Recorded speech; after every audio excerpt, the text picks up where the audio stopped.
प्रेक्षक हो, संत लीला करतात, त्यावरून ग्रंथ बनतात, भक्त ग्रंथ वाचतात आणि संशोधक ग्रंथांवर संशोधन करतात आणि पुढे येतो लवकर न पटणारा न पचणारा संतांचा अज्ञात इतिहास।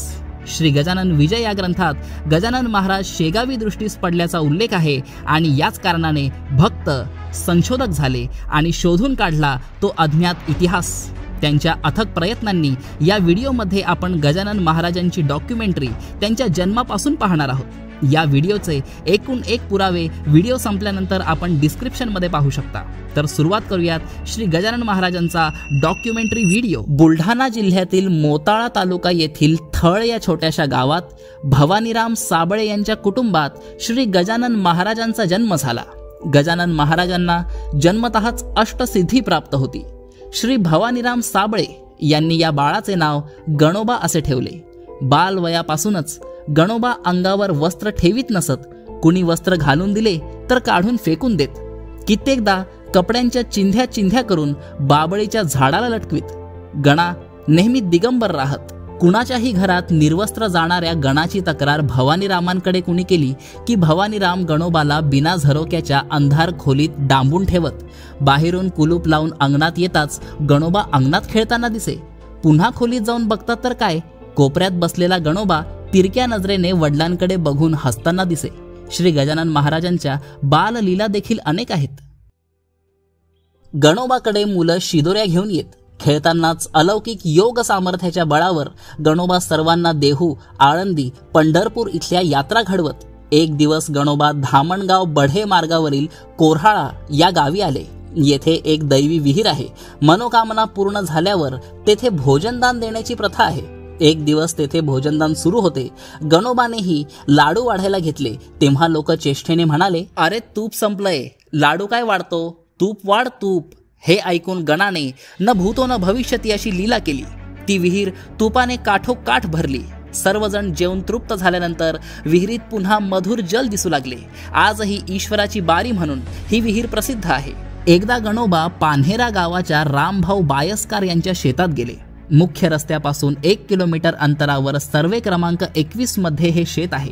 गणोबा शेतात गेले तेव्हा रामभाऊ शेत नांगरत होते। गणोबाला पाहून बैल बुजले आणि दावे सोडून पळाले।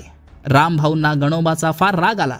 सोटा घेऊन ते मारायला धावले तर गणोबा गुप्त झाले। बैलांना शोधत रामभाऊ घरी आले तर दोन्ही बैल गोठ्यात एका लहान मुलाने बैल आणून बांधले असे घरच्यांनी सांगितल्यानंतर रामभाऊंना आश्चर्य वाटले।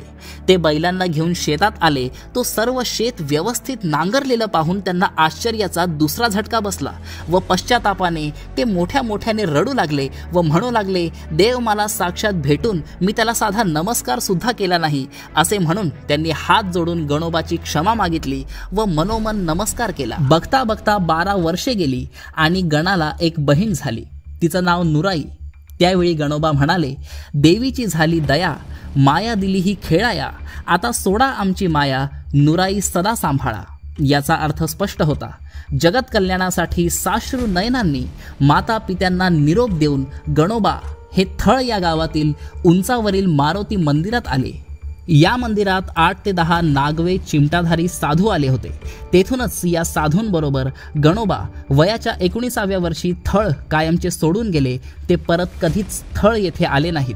पुढे अनेक तीर्थक्षेत्रांना भेट देत गणोबा अक्कलकोट या गावी श्री स्वामी समर्थ महाराजांकडे आले। गणोबा स्वामींजवळ राहू लागले। स्वामींकडे येणाऱ्या भक्तांचे हात न कळत दिगंबर अवस्थेत असलेल्या या तेजस्वी योग्यासमोर जोडले जात असत। काही काळानंतर स्वामींनी गणोबास नाशिकला देव मामलेदार यांच्याकडे, तेथून तू अकोटला नरसिंग महाराजांकडे जाऊन मग शेगावला जा, ती तुझी कर्मभूमी आहे असे सांगितले। स्वामी समर्थ महाराजांची ही आज्ञा शिरोधार्य मानून गणोबा नाशिकमध्ये देव मामलेदारांकडे आले। एक दिवस या दोघांमध्ये अध्यात्मावर चर्चा सुरू असताना एका दृष्ट यवनाने प्रसाद म्हणून मांसाचे तुकडे एका भांड्यात झाकून आणून दिले। देव मामलेदारांनी भांड्यावरचा रुमाल बाजूला करताच त्याची टवटवीत गुलाब पुष्प झालीत। पश्चातापाने तो यवन शरण आला।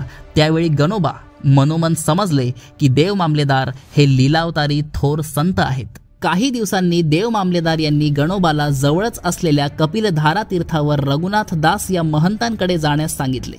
गणोबा निघाले आणि नाशिकपासून 38 किलोमीटर अंतरावरील कपिलधारा या पवित्र तीर्थक्षेत्री रघुनाथ दास या महंतांकडे आले. कपिल मुनींच्या काळापासून या ठिकाणी पाण्याची सतत धार वाहते. यावरून या पवित्र धारेला कपिलधारा हे नाव पडले. पुराण काळापासून कावनाई या गावाची मोठी महती आहे. या स्थानावर प्रभू रामचंद्र, सीता, लक्ष्मण तसेच निवृत्ती, ज्ञानदेव, सोपान, मुक्ताबाई, समर्थ रामदास स्वामींसारख्या संतांचीही पावलं वळली आहेत. आणि अशा पवित्र स्थळी रघुनाथदासांनी गणोबाकडून 12 वर्षे तपश्चर्या करून घेतली याचा उल्लेख येथील संगमरवरी दगडावर उत्कीर्ण करून ठेवला आहे. रघुनाथदास महंतांनी संत गणोबाला आशीर्वाद दिला आणि गणोबा रघुनाथदास महंतांच्या आज्ञेनुसार नाशिकला आले आणि पंचवटीतल्या काळ्या रामाचं दर्शन घेऊन गोपालदास महाराजांच्या जवळ वटवृक्षाखाली राहू लागले. गोदावरीच्या घाटाजवळ त्यांची साधना सुरू झाली. महाराज कधी रामकुंडावर तर कधी तेथील एकमुखी दत्त मंदिरातही क्षणभर विसावा करीत. अशा प्रकारे काही काळ महाराज नाशिकला गोदावरी काठी पंचवटीत राहिले. एकदा नाशिकला विशाल संत मेळा भरला होता. त्यावेळी विदर्भातील लाड कारंजा येथील बाळशास्त्री गाडगे आले होते. यांची नजर या तेजपुंज अशा संतावर पडली. त्यांनी त्यांना आदरपूर्वक प्रार्थना करून आपल्या घरी आणले व त्यांची सेवा करू लागले. मात्र या दिगंबर वेशातील संत गणोबांना कोणत्याही प्रकारची उपाधी नको होती, म्हणून ते लाड कारंजाहून अमरावती जिल्ह्यातील बग्गी जावरा या गावी माणिक बाबांकडे आले. तेथे 8 दिवस राहून महाराज अकोटला नरसिंग महाराजांकडे आले. तेव्हा नरसिंग महाराज शिवाराधना करीत होते. दोन्ही संतांच्या भेटी झाल्या. नरसिंग महाराज जेव्हा पण गुहेत बसून साधना करीत तेव्हा गणोबा गुहेच्या तोंडाशी बसून गणगण गणात बोते या अमृत मंत्राचा जप करीत. जवळजवळ 2 वर्षे हा क्रम चालू होता आणि नंतर श्री स्वामी समर्थ महाराजांनी सांगितल्याप्रमाणे गणोबा शेगावी आले. शेगावी ते देवीदास पातुरकर यांच्या घराबाहेरील वटवृक्षाखाली उष्ट्या पत्रावळीतील अन्नाचे कण वेचून खात असताना बंकटलाल अग्रवाल आणि दामोदरपंत कुलकर्णी यांच्या दृष्टीस पडले. तो दिवस होता 23 फेब्रुवारी 1878 आणि हेच स्थान श्रींचे प्रकट स्थान मानले जाते. बंकटलाल अग्रवाल यांनी जेव्हा त्यांना जेवणाविषयी विचारले तेव्हा या मूर्तीने त्यांच्याकडे अशा शून्य नजरेने पाहिले की जणू बंकटलाल यांना दृष्टी लाभली. नजरेच्या एका खेपेतच गुरु शिष्याची जणू एक साखळी जोडली गेली, कारण त्यावेळी श्री गजानन महाराज तुर्या अवस्थेमध्ये होते. या तुर्या अवस्थेला ब्रह्मस्थिती अथवा सहज समाधी अवस्था देखील म्हणतात. यावरूनच महाराज एक महान आणि असामान्य असे योगी आहेत याची बंकटलाल यांना तत्काळ मनोमन खात्री पटली. त्या महान भक्ताने त्यांचे श्रेष्ठत्व ओळखून त्यांना स्वगृही आणले. त्यावेळी या परमपवित्र मूर्तीच्या मुखी एकच वाक्य होते, ते म्हणजे गणगण गणात बोते. त्यांच्या या वाक्यावरूनच शेगाव निवासी यांनी त्यांचे नाव गजानन महाराज असे ठेवले. सद्गुरू श्री गजानन महाराज गणगण गणात बोते हे वाक्य क्षणोक्षणी म्हणत, म्हणून काही लोक त्यांना गिणगिणे बुवा देखील म्हणत. गजानन महाराज हे 6 फुटी सडसडीत शरीर यष्टीचे, राबलेला तांबूस वर्ण, तुरळक दाढी व केस, वस्त्रहीन शरीर आणि गुडघ्यापर्यंत पोचणारे हात असे होते. चालताना ते लांब लांब पावले टाकीत. सदा न कदा घाईघाईत धावल्याप्रमाणे भासणारी चालगती, पाय अणवाणी आणि हाती असलीच तर एखादी चिलीम. महाराजांना कपड्याचे आकर्षण असण्याचा प्रश्नच उद्भवत नाही. कोणी अंगावर शाल पांघरली तर मनात येईल तोपर्यंत ठेवत, नाही तर ती फेकून देत असत. पादुका, पादत्राणे त्यांनी कधी वापरलीच नाहीत. बरेचसे भक्त विकत आणलेल्या पादुका त्यांच्या पायाला लावत आणि मग त्या घरी स्थापन करत. महाराजांच्या नित्य वापरातल्या वस्तूंमध्ये पादुका नव्हत्या. महाराजांना बेसन, ज्वारीची भाकरी, मुळ्याच्या शेंगा, आंबाडीची भाजी, हिरव्या मिरचीचा ठेचा, पिठी साखर हे पदार्थ अतिशय आवडत. महाराजांना चहाविषयी विलक्षण प्रेम होते. भक्तजनांनी त्यांना चहा पिण्यासाठी चांदीचे वाडगे आणून दिले होते. त्या चांदीच्या मोठ्या वाडग्यातून मिळणारा गरम गरम चहा पाहून ते खुलत असत. कुठेही बेधडकपणे घुसून पाणी प्यावे, नाहीतर एखाद्या ओहळातच ओंजळीने पाणी पिऊन तहान शमवावी असे त्यांचे वर्तन होते. त्यांचे आवडतीचे पदार्थ कोणी आणून दिले की ते लहान बालकाप्रमाणे हरखून जात असत. या पदार्थाचे ढीग रचणे, लहान लहान वाटे करणे यांसारख्या बाललीलांमध्ये ते गुंतून जात असत. कधी कधी अमर्यादपणे चित्र विचित्र खावे तर कधी कधी 3-4 दिवस उपाशी राहावे अशी त्यांची रीत होती. महाराज हे परम शुद्ध मनाचे होते. श्री गजानन महाराजांच्या लीला सांगा म्हटलं तर मुंडगावचे पुंडलिक भोकरे हे पायी प्रवास करायचे. त्यांचा भक्तिभाव पाहून महाराजांनी त्यांची प्लेगची गाठ दूर केली होती. हेच पुंडलिक भोकरे मुंडगावला असताना एकदा आईला म्हणाले, आई आज मला खिचडी खावीशी वाटते. आई म्हणाली, उद्या धुंदुरमास आहे, उद्या करील. या हट्टापायी पुंडलिक रागाने घरून निघाला आणि शेगावी आला. बायजाबाई मठातच होत्या. त्यांनी पुंडलिकाला विचारले, कधी निघाला, जेवलास की नाही? पुंडलिक जरा रागातच होता. त्याने उत्तर देण्या अगोदरच महाराज बायजाबाईस म्हणाले, बाईजे मघा माझी राहिलेली खिचडी या पुंडलिकाला दे, त्याच्यासाठीच ती ठेवली होती.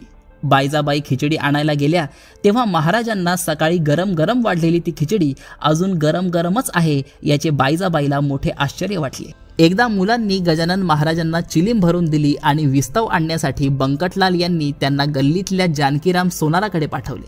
मुलांनी त्यांच्या दुकानात जाऊन विस्तव मागितला तेव्हा विस्तव देत नाही असे मुलांना त्यांनी स्पष्ट सांगितले आणि महाराजांची निंदा करायला सुरुवात केली.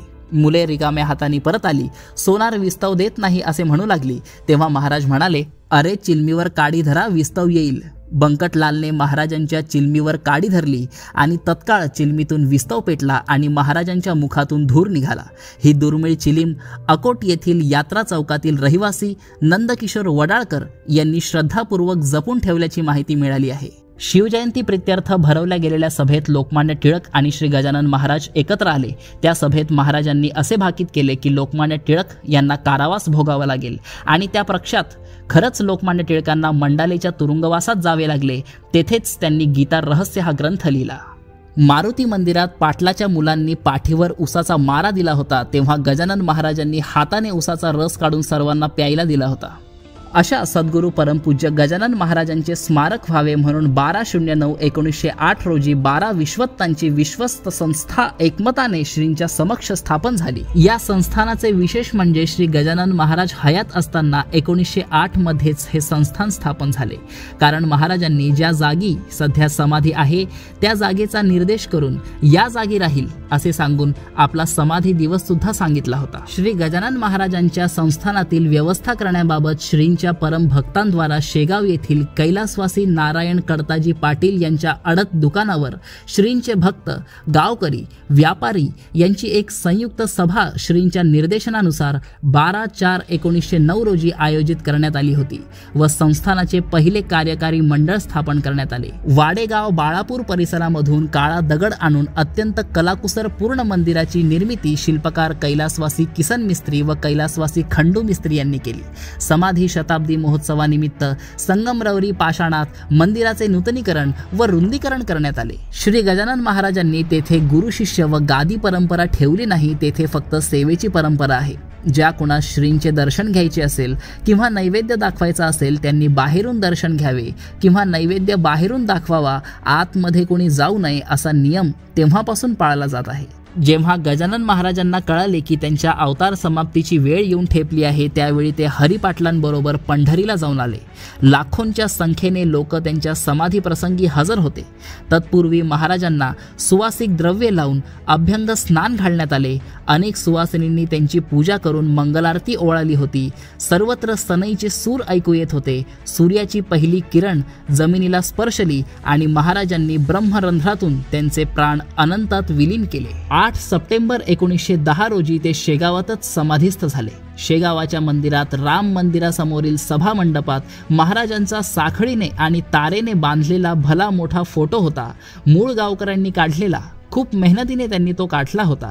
ज्या दिवशी देह ठेवला त्याच क्षणाला तो फोटो तुटून खाली पडला व पूर्णतः त्याचे तुकडे तुकडे झाले. त्या फोटोऐवजी हा फोटो कालांतराने गादीवर ठेवण्यात आला. अत्यंत चमत्कारिक असा हा फोटो आहे. याबाबत पुढच्या एखाद व्हिडिओमध्ये आपल्याला नक्की सांगेल. प्रेक्षक हो, या व्हिडिओसाठी सर्व लेखकांची, संशोधकांची माहिती सर्वप्रथम मिळवणे, त्यानंतर त्याचे पुरावे शोधणे, ते पुरावे लिहून ठेवणे आणि त्या माहितीला जोडणे असे करून हा डॉक्युमेंटरी व्हिडिओ आपल्या समोर आला आहे. आणि हो, डिस्क्रिप्शनमधील दिलेले पुरावे वाचायला विसरू नका. ही सर्व मेहनत त्या लेखकांची, त्या संशोधकांची आहे. आपण आवर्जून ती लिखित माहिती वाचली तर त्यांच्या कष्टाची चीज होईल. जय गजानन.